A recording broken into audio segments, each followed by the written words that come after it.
Welcome to Beyond the Velvet Rope with Neal Oates Jr., the podcast that takes you on an extraordinary journey into the world of luxury service. Join us as we unlock the secrets, stories, and strategies behind exceptional experiences. From anticipating VIP needs to crafting unforgettable memories, we'll guide you on a path to service excellence in the realm of the affluent. Let's elevate your expertise and redefine the art of world-renowned service. Here's your host, Neal Oates Jr. Welcome Beyond the Velvet Rope. Neal Oates Jr. here, and we have a special guest with us here, C.J. Wiggins, Claudius J. Wiggins. Hello, sir. Welcome to the podcast. I'm doing pretty good. How you doing, Neal? I am doing fantastic. I am excited about what we have to talk about here today. But before we do, I want to let people know who I have here with me, who we're going to be listening to, learning from, gleaning some gems of wisdom from. C.J. Wiggins, coach, entrepreneur, financial consultant, military veteran. Yes. Right. So first, thank you for your service. And we'll talk about how that played a role into the man that you are and what you believe. But I know I just gave some quick highlights, but tell the people, fill in some blanks for us, CJ. Who is CJ Wiggins? Well, I'm a man, first of all. I would say that because we're having the trouble with leadership of great men in this society right now. But I'm definitely an entrepreneur. My day job is I do taxes for people. I give people financial advice. And I'm an overall, positive person, coach, real estate investor. So I do a lot of different things. Now, CJ, I do want to jump in here. You said that you are a tax advisor, that you do taxes, but you don't only do, and you're not employee. And I think this is important for our audience. You are the owner, right? So go ahead and pat yourself on the back, man. Go ahead and let the people know. And the reason I say that is because you talked about a leadership crisis and the challenges we have as men and in society. But if they hear you as an employee, they might think one thing. And I think it's important that some of the strategies, some things that we're going to talk about mindset, is coming from an individual who has moved from employee or just one of the herd to being a leader, being a shepherd. So could you just speak to that a little bit, sir? Yeah. So, I do have a staff that works for me. I don't like the terminology as boss. I try to get my staff to say we're co-workers, we're teammates, because it's a team effort here doing taxes and my tax practice. But entrepreneurship is and leadership is very, very important day by day of running a business. So I do run a business here, and I do like the atmosphere as a team. I build off building teams. I work well with leading teams.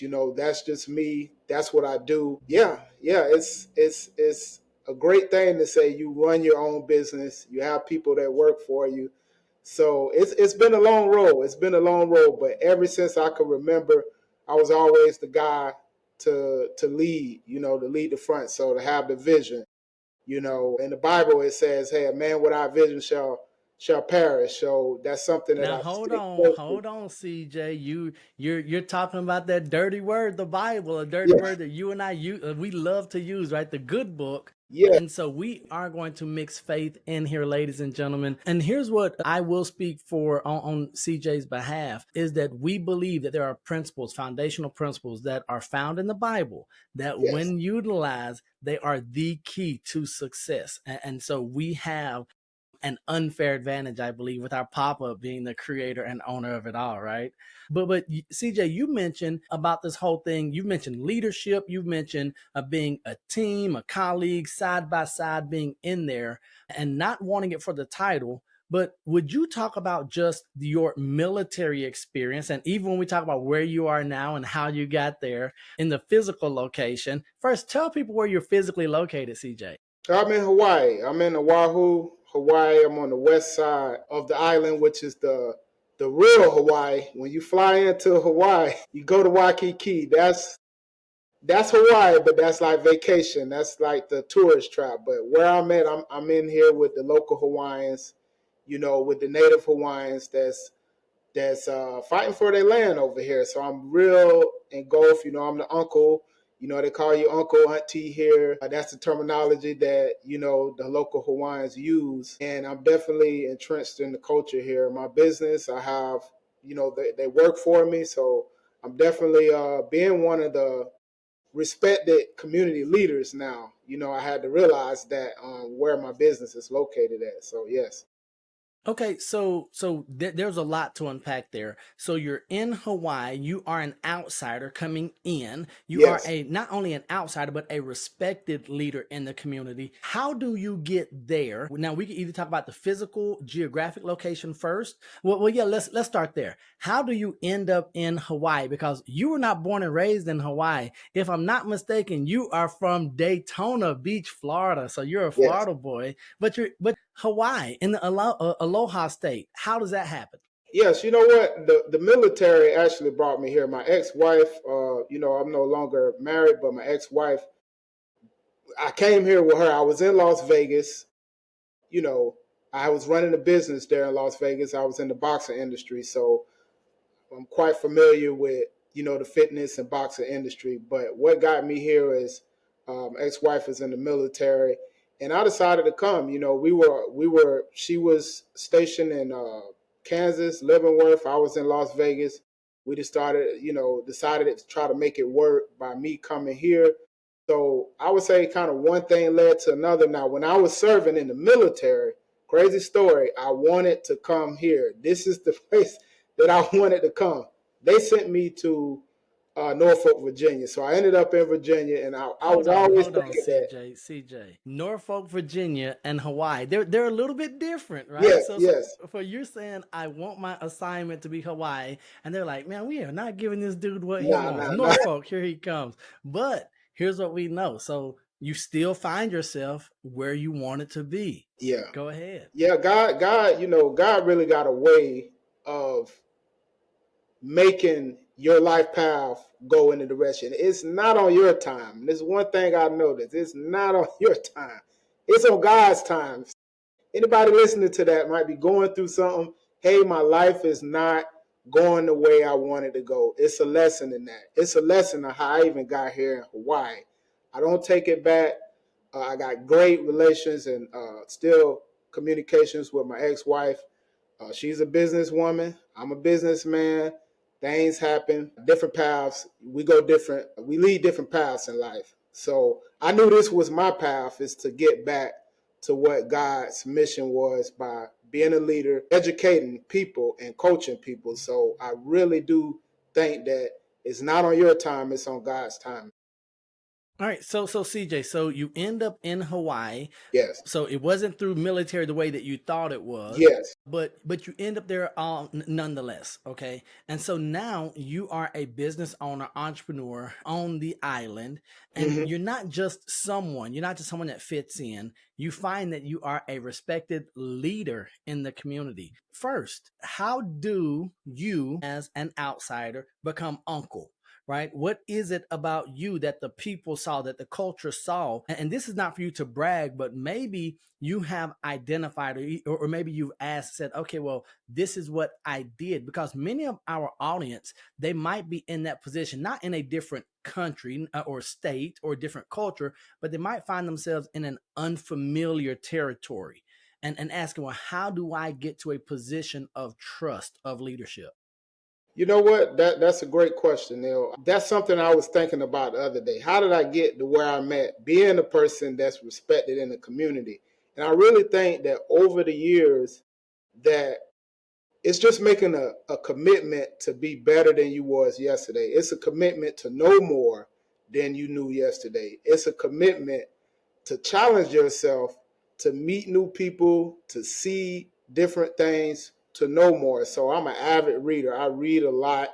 I've traveled to maybe over 20 different countries in the military, outside of the military. So coming here definitely gave me a cultural expansion of mindset. So I'm around different people, around the Asian community, right? That something that I was like, you know what? How can I connect to these people?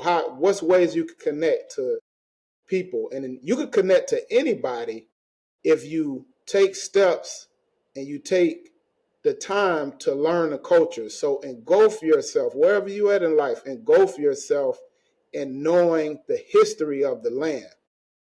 And I came here not knowing much, but I read the history of Kamehameha, the King Kamehameha, from 1 through 5 to the Queen of Hawaii. And when she took over they annexed her, and the Marines was on the beach here to kick her out. So I knew the history. So when I talked to the people, they look at me and say, man, how much you know about this place? You know a lot. And I say, well, I respect the places that I go, and I'm not just here to take, and I'm here to give back. I'm here to give back by knowing about the culture and respecting the culture. And so that's always a big for me with my focus on global business. Yes. But there's something that you and I were kindred spirits. So you are big on leadership development and personal growth. And so I know that you just mentioned that you're an avid reader, that if you put a book in front of you, even if it's not a topic or something that you like or love, you'll probably find something to pull out of the pages between the covers. So where does CJ's idea or love or passion and drive for leadership development and personal growth, where does that come from? Man, Les Brown, man. Hey, whoa! Don't talk about Listen, I Les gotta Brown, drop it. I brother. gotta drop it. Les Brown, man, the awesome man, storyteller. This guy got stories for days, motivational stories. I read his Hold on, book. CJ. I read his Hold book. on. Edgically mentally retarded, right? Come on, Yes, everything Les Brown. yes, Come on, man. You've got to be hungry. yes. Les Brown say once you make a commitment, once you make that commitment in your life, life will give you the answers. Listen, don't worry about how it's going to happen. Just make the commitment. Les Brown says it. He says it. Just Now, make a commitment. hold on. Here's what I want to say. More than him just saying it, you actually believe it and you are living it out. Yes, yes, And so we're going to continue with that, but I get excited. I don't know if you could tell, right? So there are a few things. And here's what I love, ladies and gentlemen. When you see CJ and I interact, when he mentions a word or something, we might go left and right. But the greats, we are connected by this common thread. Right. And so when you hear an impact that Les Brown might have, I'm going to tell you from me studying you, I know that he would be proud of the work that you're doing, yes. right? Because now you get to carry on the Les Brown lineage. And so go ahead. So I apologize for interrupting, but I got excited too. So Les Brown, that's where the fire, the passion came from. Continue, Yes. sir.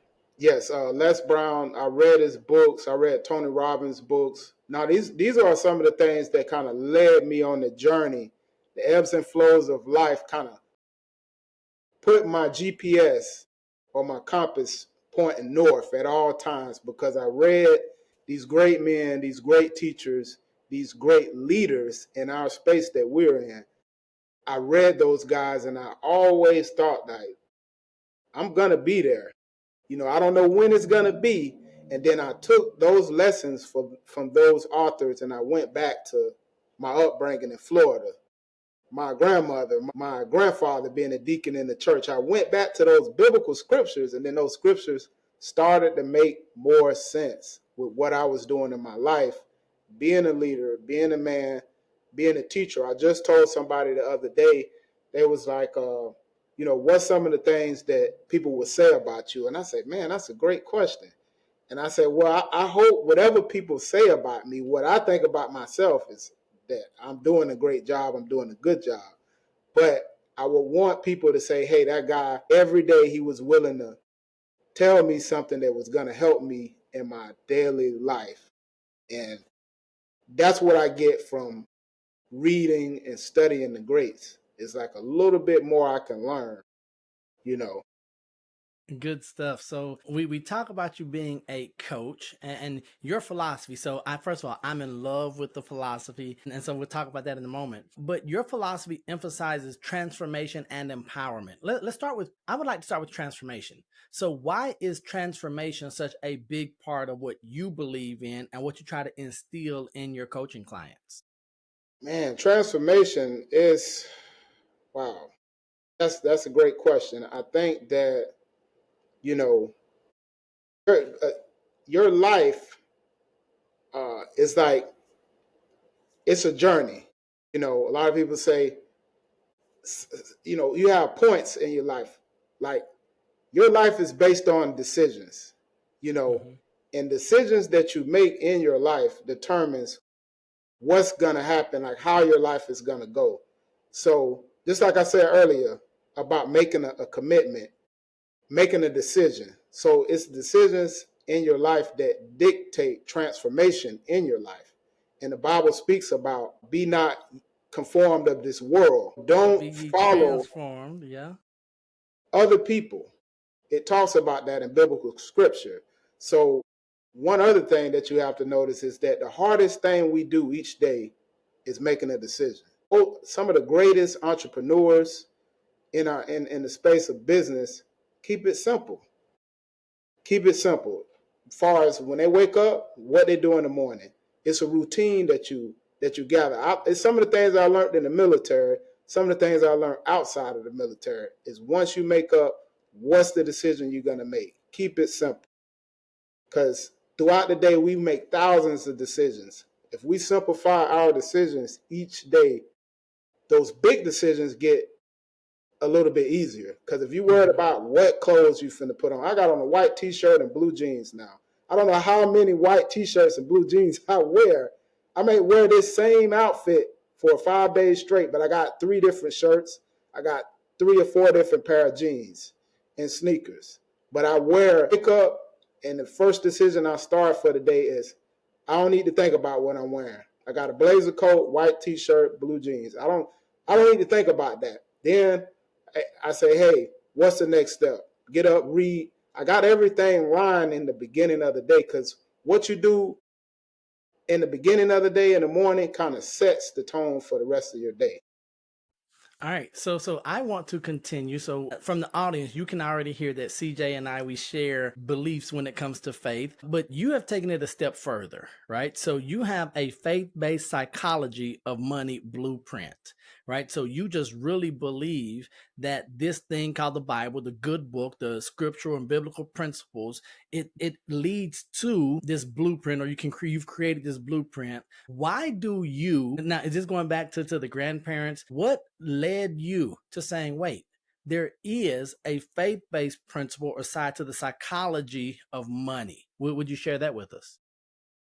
Man, it's the faith in money. It's so many scriptures. I'll be here all day trying to prove, not even prove, but just show the people how many scriptures that's in the Bible that's talking about finances, that's talking about wealth, that's talking about health, that's talking about increasing your prosperity in your life. And I think one of Jesus' teachings is that he knew that to duplicate his message, he needed disciples, right? So he got them around and they were preaching his gospel, So when you in business, when you're doing anything in the financial realm, if you want to duplicate your efforts, you got to duplicate your message. You got to learn how to teach other people about the gospel. Now, the gospel, I always tell any religious person, like I got them in my family.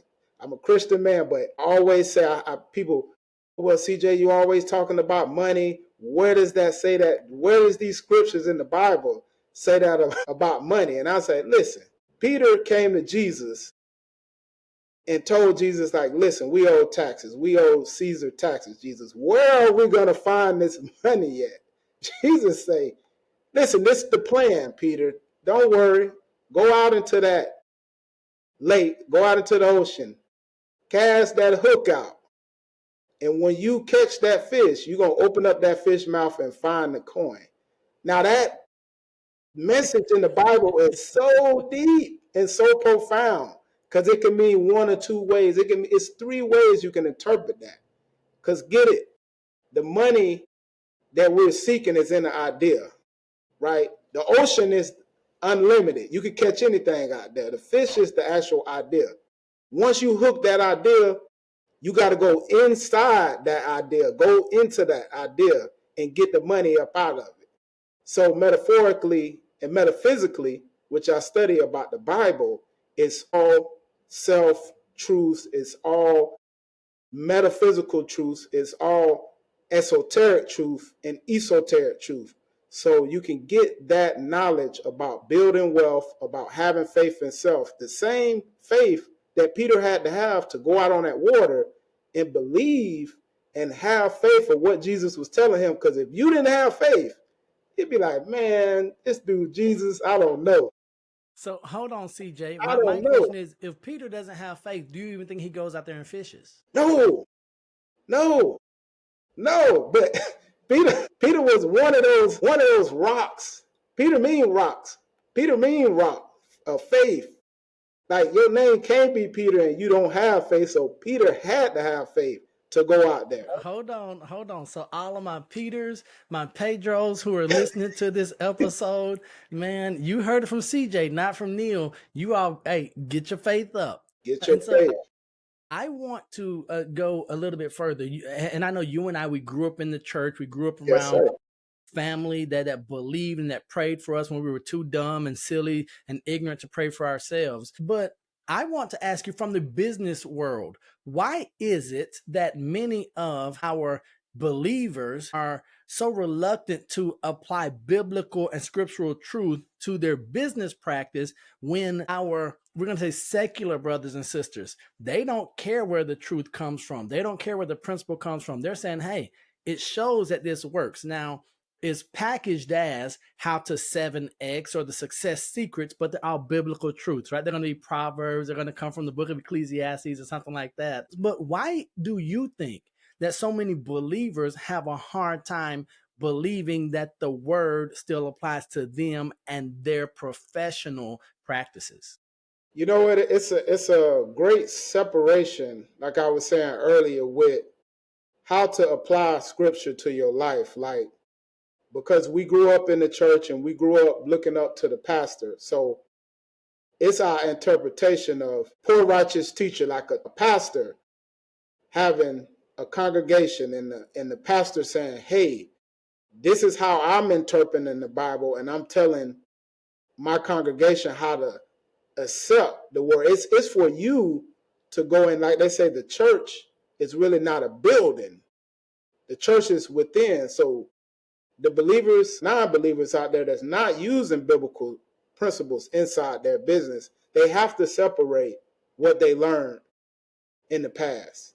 So we must come anew each day. It said that in the Bible. We must come to our lives every day as a renewed person to look, take a second look. That's what research means. It says, search again. Research. You must research and interpret and get rid of the word and how you thought it was in the past and try to understand it in a different light.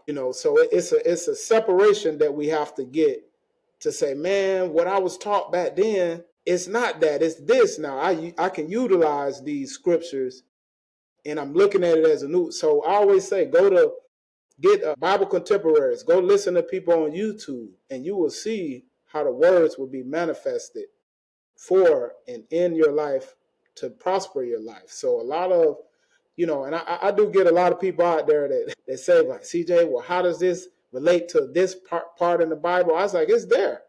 You just got to see that it's there. I can show you, but don't mean you're going to understand what I'm saying. But I'm utilizing it in my everyday life and my business. So, yeah. All right, good stuff, CJ. Now, I want to transition a little bit to talk a little bit about you and your coaching business, the philosophies, the principles that you use. So, how has your personal journey influenced your coaching style or your leadership approach when you're working with clients? Oh, man, I think the main thing, and I was talking to my business partner last night. I told you at the beginning, it's like that journey that it takes to be a man, to be a father. And to be a father is not just to be a father physically, it's to be a father of knowledge or to give back to the community. So the biggest thing that my world travels, my connections overseas in Asia, like all the places that I've been, that I got a chance as a young man to explore. I think all those teachings just in my life, meeting different people, doing business in different states, different countries now that I'm able to give back to a young man, and not to say that a person my age couldn't get this knowledge. I will give it to them too, but just for somebody that's seeking and searching, like I was as a young man, going to different places, I'm able to give back and give those teaching and lessons that I had from great mentors. I had some great mentors in the military and outside of the military, guys that was well read, that was well respected, that I got a chance to meet. All right, so CJ, we're going to get to your mentors here in a moment because I know you did something fun not too long ago. But you said guys or people your age, you look like you're 21, sir. Yeah. And I want to be very clear. This is something that in our pre-discussions, I was like, man, this dude has done a lot. I almost equate you to a Forrest Gump, right? You know how Forrest Gump had lived like 14 lives and he was never over the age of 40, right? He met 16 presidents. He fought in war, did Bubba Gump Shrimp Company. And so when I look up CJ Wiggins, and I look at the resume and the businesses and the journey, the ups and the downs, right? I'm like, man, that's a lot for a 21, 22-year-old guy to have done. Are you willing to share your age, or are we just going to say you got the Benjamin Button disease, that you just get younger as you get older? No, I get that a lot. People come into my office. They talk to my people. They look over in my office. Who's that guy? Like he must just be a worker. Intern, baby, come on. They like, who's that guy? And they be like, you look real young. Like you can't know all this stuff. I just sit up there and look at him. I say, oh, thank you. And then, well, how old are you? Like, you're like 28 or something. Like, look at you. I was like, listen, I got a little gray hairs that's starting to come in, but I shave. But yeah, I'm 40. I'll be 41 coming up here in October. So Good yeah, stuff. it's health and wellness is the game. Eating properly, drinking enough water. That's a whole different side of me that where I can provide. Because I spent 15 years in the fitness industry. I owned gyms. I was a trainer, coached other people. So yeah.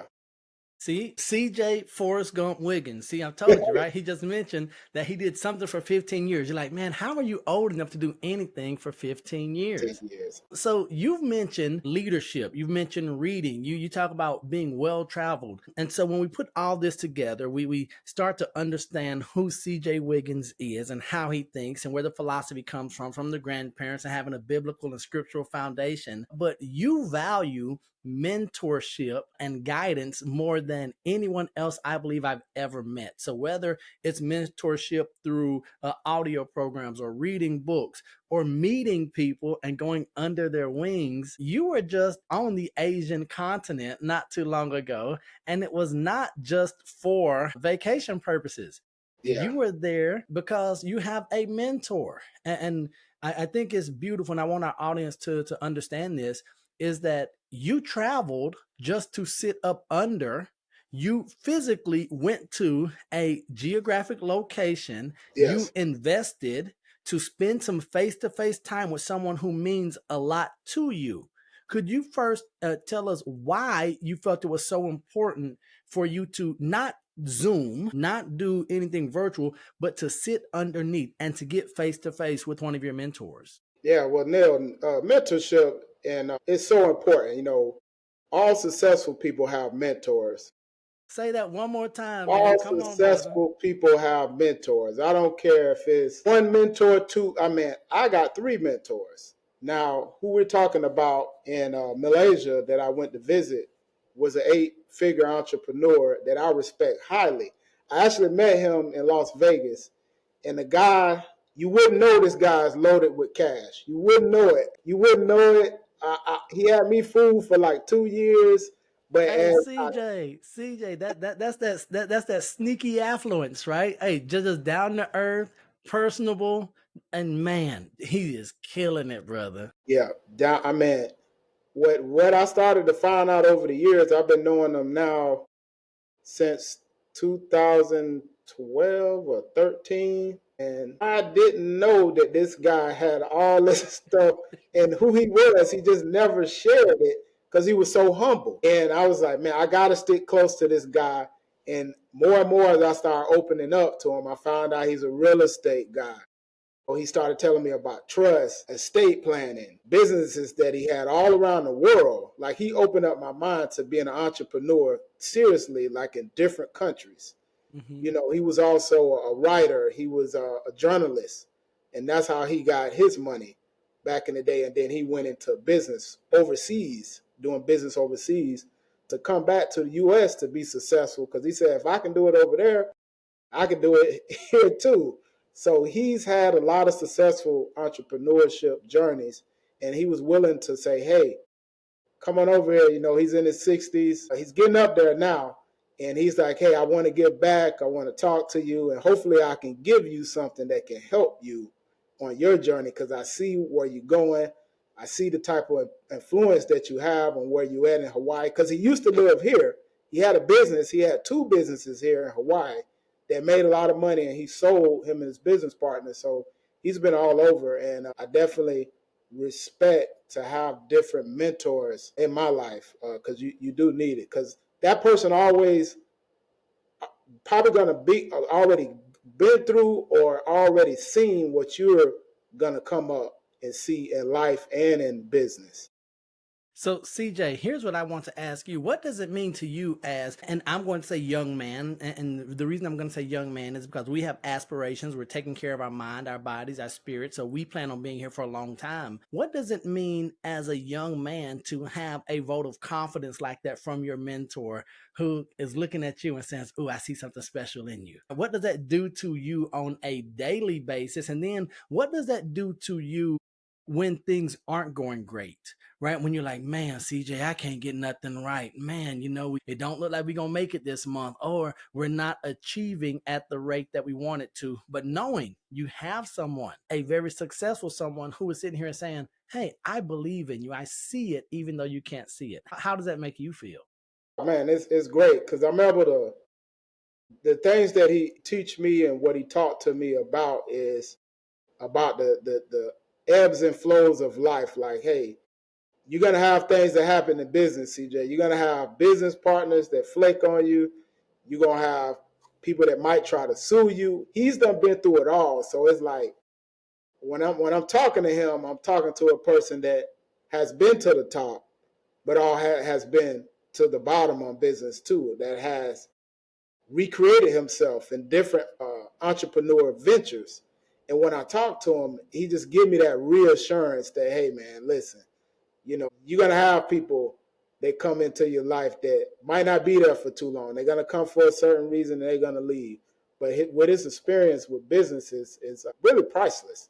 Those gems and things that he tell me is really priceless.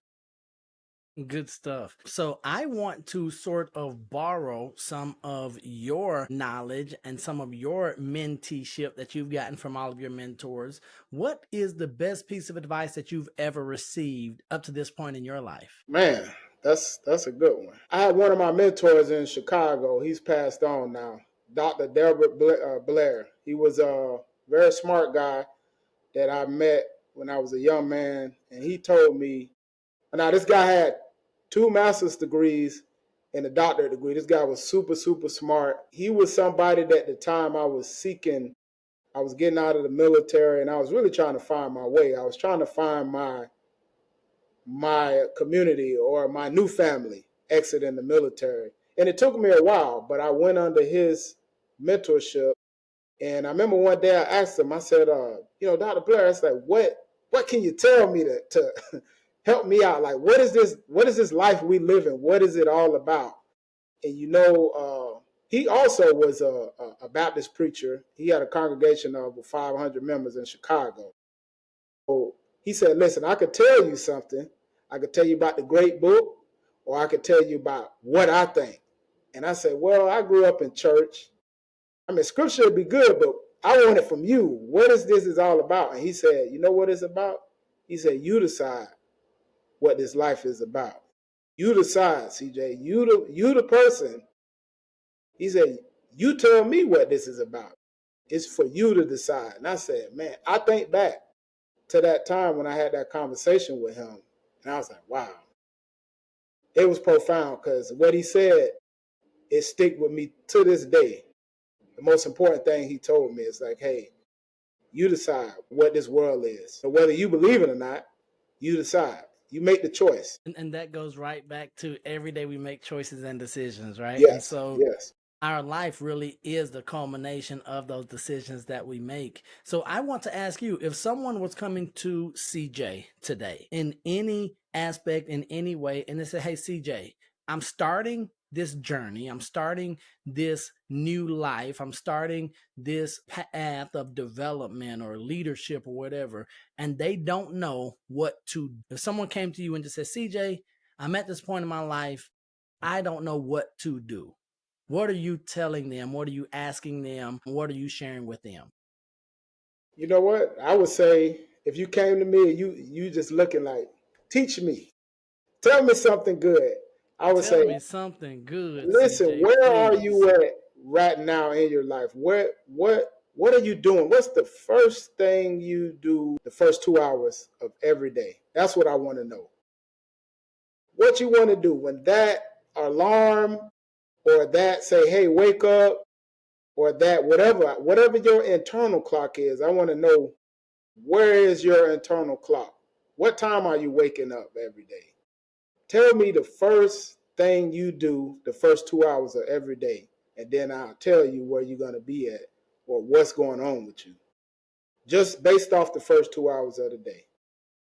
There you That's what go. I want to know first. So if you coming to me, tell me what's the first 2 hours of your day looking like. As soon as you wake up, when God gives you the breath of life and you open your eyes up in the morning, what are you doing?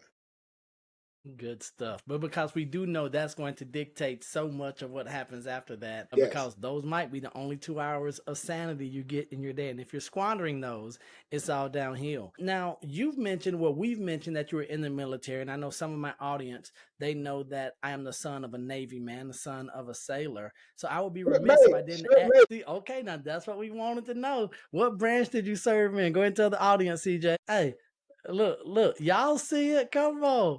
CJ say, "Don't play with us, man. You U.S. know what Navy, it U.S. is." Navy. I'm definitely, I'm proud of my service, serving in the military. I still got a lot of good friends that's getting ready to retire. That's showing my age. A lot of them, some of them just retired, and then some of them getting ready to retire. So the Navy, it took me around the world. So it definitely took me to over 15 different countries. I got a chance to visit. Now, my command was very special. My tour of duty. A lot of people in the military don't have the chance to say they've been as many places. Even in the Navy, I talk to people. They be like, "Man, how did you go to that many places?" And I be like, "Well, I had two commands, within 5 years, and we stayed out there. We stayed out." Okay, so I don't know. You might be too young, but you seen "I'm Gonna Get You, Sucker"? Yeah, yeah, Hey, yeah. so you don't have the typing badge and the medal for shooting paper clips. You were actually outside, right? So I just want to make sure that you didn't get a discharge, or your medical discharge wasn't for paper cuts or nothing like that. No, no, no, no, no, no. No, Okay. when I was getting out, I actually, because of my job in the Navy, we was actually going to be with Marine battalions. I was chosen, but I got out at the time, luckily, because we was in war. It was when the 9/11 all that happened, and we was going to war, and because I was so highly qualified, Hold on now. yeah, Talk your talk, young man.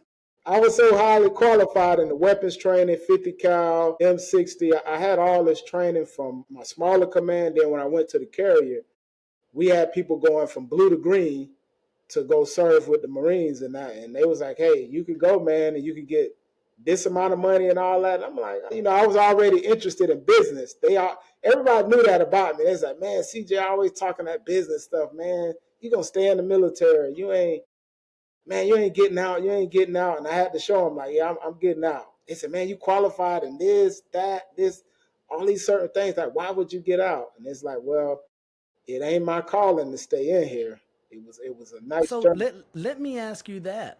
How tough is it, or was it tough for you to, because you had a path that you were already walking down a good, and it sounds like it was a good path. And we're talking about from the security side of things, right? Making sure that you had a financial future and that you had benefits and everything coming from that side. Well, was it a challenge for you to say, no, this isn't my calling and I must follow my calling? I can't follow the career path of being this in the military.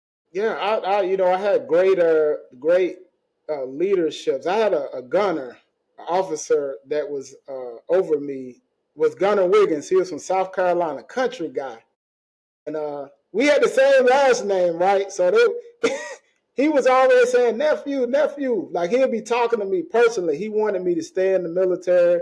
He was basically mapping out my whole plan. He said, nephew, you gonna be in the military.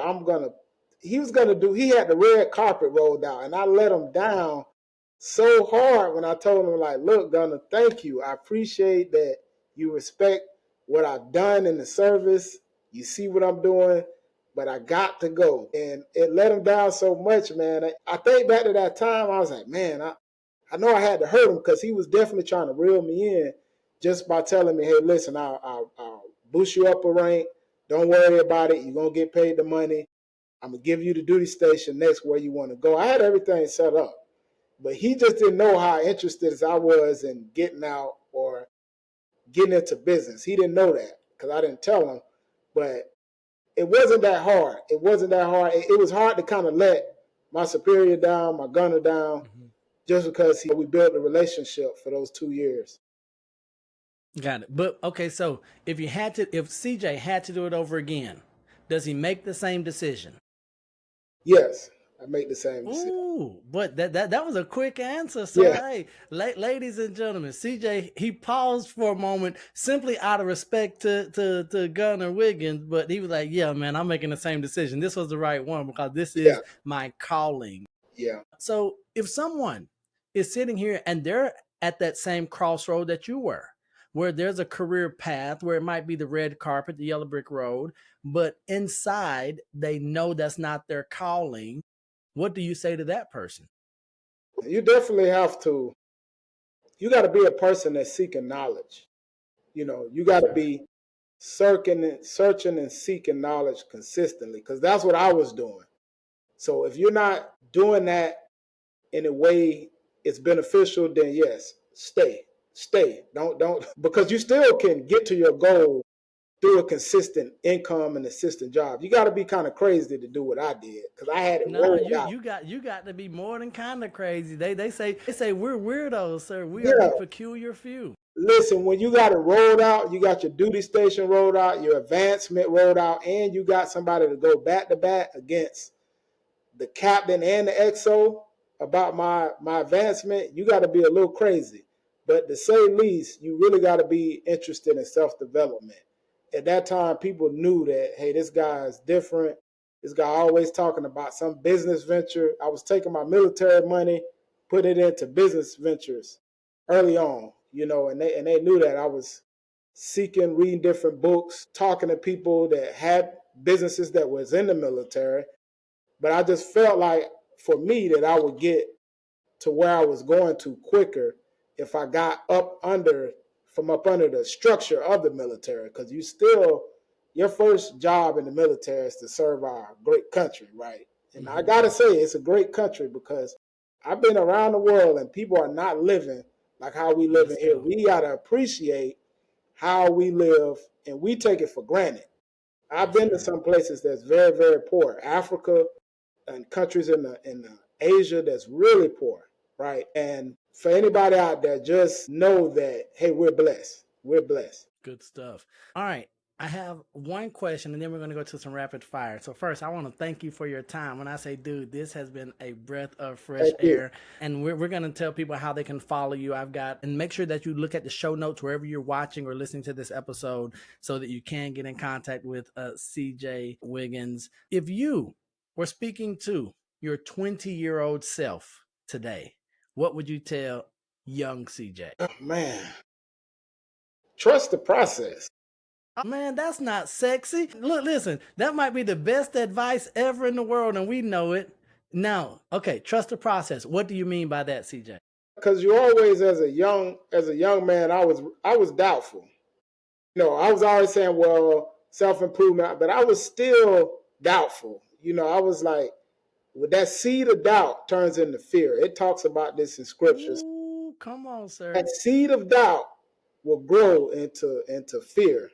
And through the as a 20-year-old man, you're not sure of anything, right? In the I tell a lot of young guys, listen, be patient, be easy on yourself for trying to know, because you still got years to do this thing we call life, right? You still got years to learn. So I think at that age, at 20, it would have been like, trust the process, don't doubt yourself too much on your ability. Like, because I was doubtful, man. I was really doubtful, especially the military brings so much pressure. Like getting out of the military, and I tell a lot of people that's here, listen, when you get from up under the military thing, you out here. You just out here. You got to figure it out, man. And the military doesn't necessarily have the right resources. Right. It's some things there you really got to search for them, right? I did it, but 80% of the military service members they don't go back and lean on the services to help us. So you got to have your own plan. So I was doubtful, but I still had just that mustard seed of faith Come to on, say, boy. You better see something can CJ. happen here. Something can happen here. I could get out and not stress, because it was a big stressor when I got out. I was stressed out. It's 20, was I 25 like that when I got out? I was stressed out, but I was real doubtful, but just to have a little bit of faith in the process. So, ladies and gentlemen, I'm going to say something without even asking CJ, but there will be further episodes. This will not be the last time that you see Neal Oates Jr. and CJ Wiggins on screen together. Just because if you all can't tell, there is some chemistry here that God makes no mistakes, that we were put together on purpose. And so, CJ, man, I want to thank you. And so while you were talking to 20-year-old CJ, you were also speaking to 43-year-old Neal, right? Trust the process. Trust the process, the unsexy, mundane, boring, but necessary process in this thing called life. All right. I got some rapid fire questions. Ready to have some All fun, right, sir? ready. Now, see, look, you're right back to your training boxing days, man. Now, hold on. Now, I do want to know, people are going to say, man, he mentioned that he was a trainer, that he had some gyms, that he was in Vegas out there. Were you just a trainer? Did you box at all? I'm just curious. So when I see you, and do I have to be very cautious when I walk up on you, CJ? Yeah, well, I know what I'm doing, and I'm pretty fit, So boxing, I started boxing at what? Not my mom put me in boxing, but I didn't stay that long at 9. I actually came back to it in the military, and then when I got out, it was just like it was normal, man. It was my calling. That was that calling of entrepreneurship in gyms and fitness. My business partner now is one of the top boxing coaches, so shout out Coach DJ. That guy trains all the top world champions right now. We were just talking yesterday about business, but yeah, boxing, man, that's my passion. Fitness, that's a dimension of me. So See, that's what we're going to get into on the next episode yeah, of me and CJ together, yeah, right? yeah.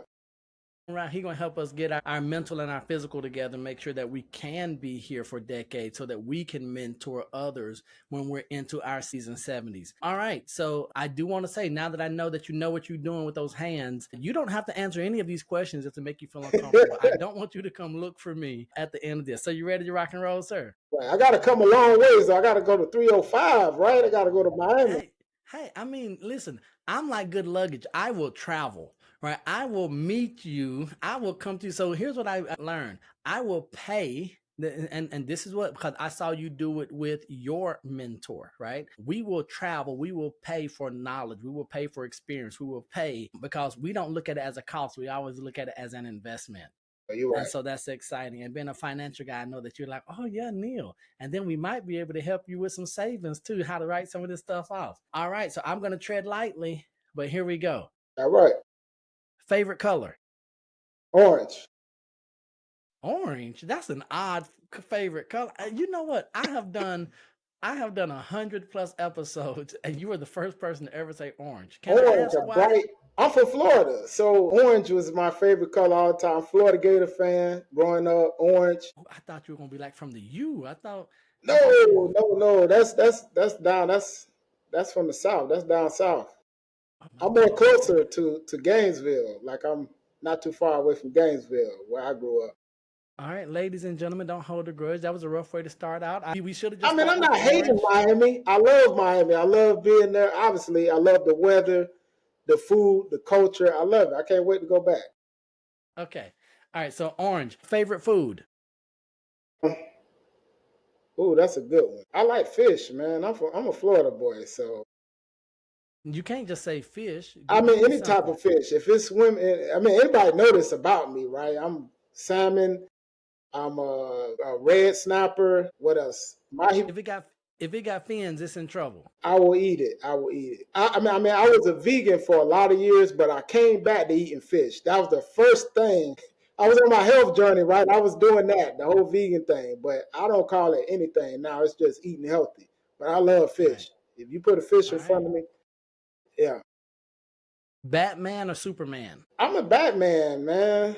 I'm a Batman guy. I think because the Bruce Wayne, the whole I like the Batman and Bane. I got the whole comic book series at my house. I got the Batman and Bane uh, comic book series at my house in my bookshelf.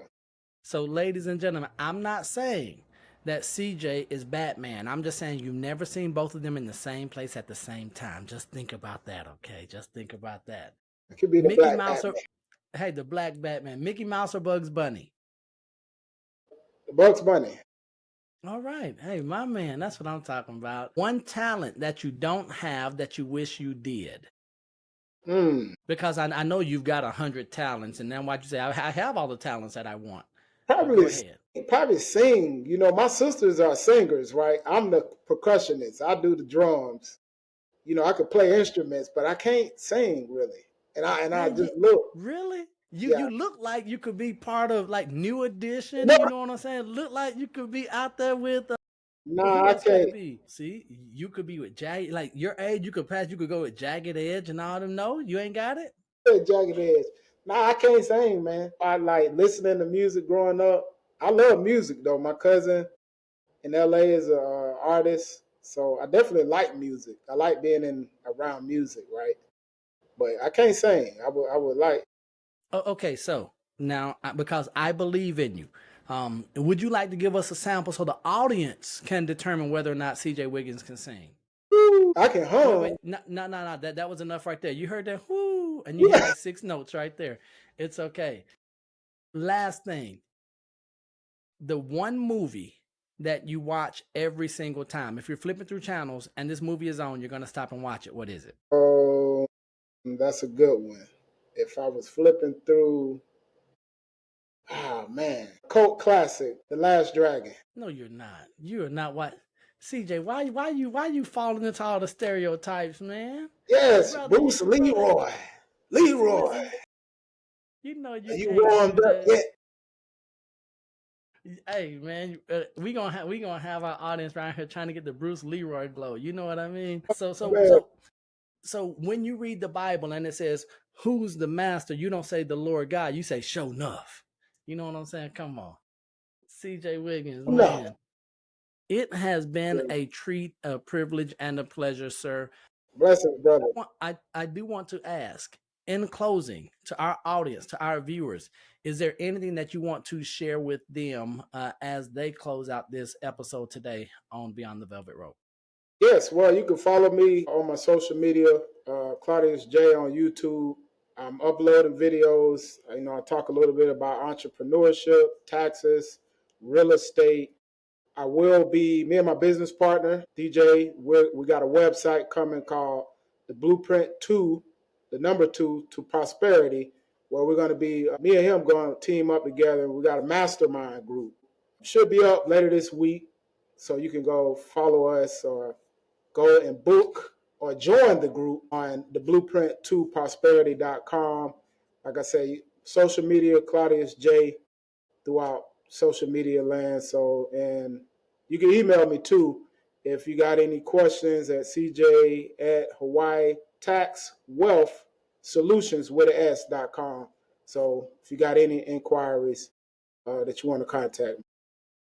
And so for those of you who are listening while you're driving, walking, exercising, don't worry. Make sure you pin this episode. Go back to the show notes. All of CJ Claudius J. Wiggins' contact info, his handles are going to be there. I know that this has been a treat for me. I believe and hope and pray that it has been a treat for you, our audience. CJ, I want to thank you. This has been uplifting for me. It's been something that I can not only share, but I get to digest it as well as I go back and edit and then make sure that I listen to it as soon as this is released. Ladies and gentlemen, CJ Wiggins, myself, Neal Oates Jr., we thank you for listening. Be sure to leave a comment in the comment section. Let us know what you thought. If you have questions for CJ, put those here, or he will have his email address in the show notes. Shoot those over there to CJ. He is a wealth of knowledge and maybe one of the most connected individuals that I've ever had on the show.